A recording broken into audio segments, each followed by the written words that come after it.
সদনত আমাৰ ৰাজ্যপাল মহোদয়ৰ ভাষণ হ'ব।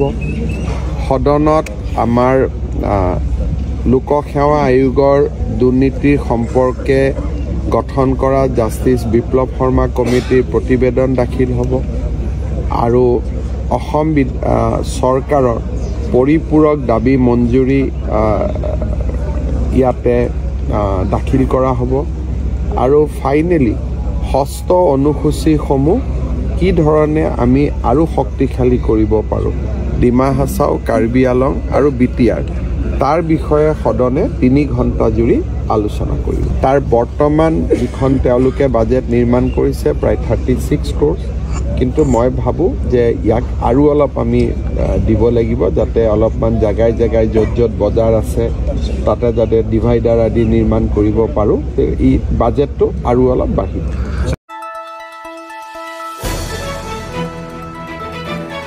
দ্য নিউজলেণ্ডছ অবিৰত তথ্যানুসন্ধান আপোনাৰ সেৱাত খবৰ সন্ধান দ্য নিউজলেণ্ড।